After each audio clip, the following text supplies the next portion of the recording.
என்கின்ற நம்முடைய தமிழ்த்தாய் வாழ்த்தை அவசியம் நாம் பாட வேண்டும் என்று இன்றைக்கு நம்முடைய தமிழ்நாடு அரசு ஒரு தீர்மானம் சட்டமன்றத்தில் கொண்டு வந்து நிறைவேற்றியிருக்கிறது.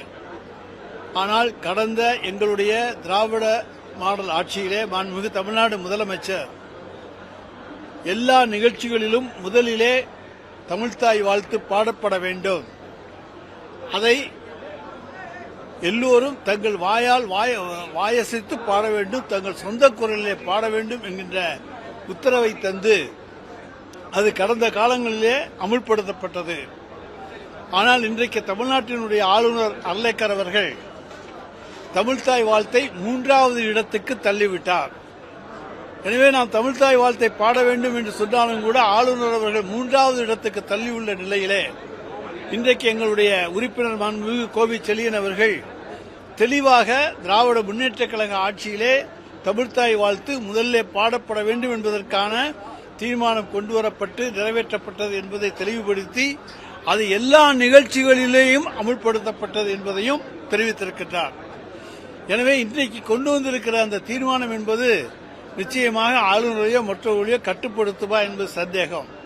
எனவே எங்களை பொறுத்தவரைக்கும் ஒரு மசோதா கொண்டு வந்து அதன் மூலமாக சட்டபூர்வமான அங்கீகாரம், தமிழ்நாட்டிலே தமிழ்த்தாய் வாழ்த்து முதலிலே பாடப்பட வேண்டும் என்கின்ற சட்டபூர்வ அங்கீகாரத்தை அரசு பெற்றுத் தந்தால்தான் அது நிலைத்து நிற்க முடியும். எனவே சட்டபூர்வ அங்கீகாரத்தை பெறுவதற்கு இந்த அரசு எந்த நடவடிக்கையும் எடுப்பதாக தெரியவில்லை. ஒன்றிய அரசு என்று சொன்னாலே அவர்கள் பயப்படுகிறார்கள்.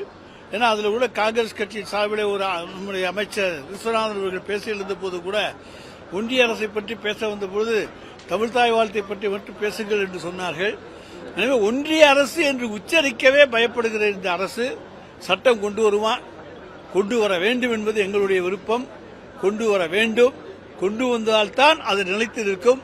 வெறும் தீர்மானம் ஒன்றும் செய்ய முடியாது. ஆமா, அதான் இதை பத்தி அரசு தரப்பு எதுவுமே சொல்லல, சைலண்டா இருந்துட்டாங்க.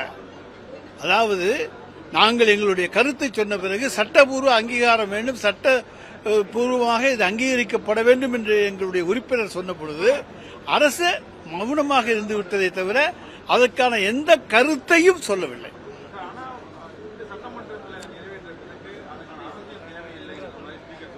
இல்லங்க, இது தீர்மானம் தானே கொண்டு வந்திருக்கோம்.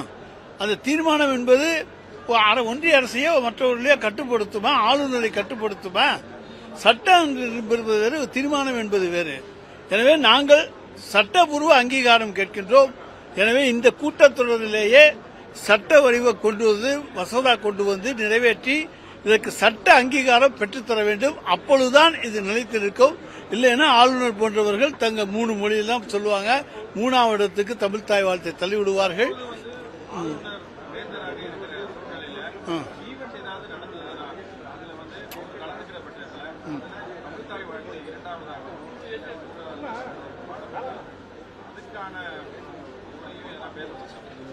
எங்களை பொறுத்தவரைக்கும் தமிழ்த்தாய் வாழ்த்துக்கு முன்னுரிமை கொடுக்க வேண்டிய தமிழ்நாட்டில் அதுதான். அதைத்தான் நாங்கள் அதுக்கு சட்டப்பூர்வ அங்கீகாரம் தாருங்கள் என்று கேட்கிறோம்.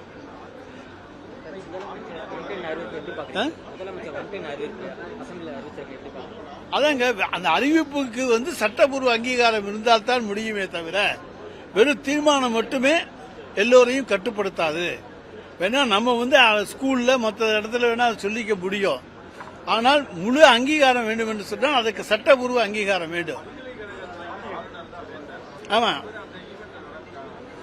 அதைத்தான் நாங்க சட்டம் கொண்டு வந்தாச்சுன்னா தமிழ்நாடு அரசினுடைய சட்டம் தமிழ்த்தாய் வாழ்த்து முதலே பாடப்பட வேண்டும் என்கிற அந்த சட்டத்தை ஏற்றுவோம். அது மூலமாக முதல்ல அது நாங்கள் மற்றதெல்லாம் வேண்டான்னு எதையுமே சொல்லல. இந்த தீர்மானம் போதுமானது என்று சொன்னாலும் கூட அதுக்கான மறுக்கக்கூடிய வாய்ப்புகள், ஏற்றுக்கொள்ளக்கூடாத வாய்ப்புகள் இருக்கு. எனவேதான் இதற்கு சட்ட வடிவு, சட்டப்பூர்வ அங்கீகாரம் வேண்டும் என்பது திராவிட முன்னேற்ற கழகத்தினுடைய கோரிக்கை. இந்த கூட்டத்தொடரிலே மீண்டும் திமுக வந்து சட்ட அங்கீகாரத்துக்கு இந்த விஷயத்தை வந்து எழுப்புவீங்களா?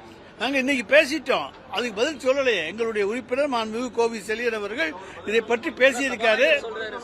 சபாநாயகர் வந்து தீர்மானம் போதும் என்பது சபாநாயகருக்கு வந்து அவருக்கு வேணா அந்த தீர்மானம் போதும். ஆனால் அதுக்கு சட்ட வடிவு இல்லை என்றால் அது இல்லை. அப்ப சபாநாயகர் என்ன செய்வார்? பேசாம இருந்துக்குவாரு. நாங்க இதை சொல்லியிருக்கோம். அதுதான் இப்ப உங்கள்கிட்ட வந்து இப்ப மக்கள் மன்றத்திலையும் வந்து சொல்றோம். சட்டமன்றத்திலே சொன்னதை இன்றைக்கு மக்கள் மன்றத்திலே சொல்லுகிறோம். எனவே இதற்கு சட்ட அங்கீகாரம் வேண்டும், இருந்தால்தான் முடியும்.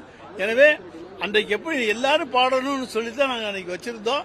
எனவே அப்படிப்பட்ட ஒரு சட்டப்பூர்வ அங்கீகாரத்தை இந்த அரசு பெற முயற்சிக்க வேண்டும். இந்த கூட்டத்தொடரிலே அதை செய்த வேண்டும். அதாவது இப்பவே இன்னைக்கே சொல்லிட்டோம், பதில் கிடையாது. தமிழ் வளர்ச்சித்துறை டிமாண்ட்ல அதை பத்தி அவங்க எதுவும் பதில் சொன்னாங்கன்னா சரி, சொல்லாம இருந்தாங்கன்னா அன்றைக்கு எங்களுடைய உறுப்பினர்கள் இந்த கருத்தை வலியுறுத்தார்.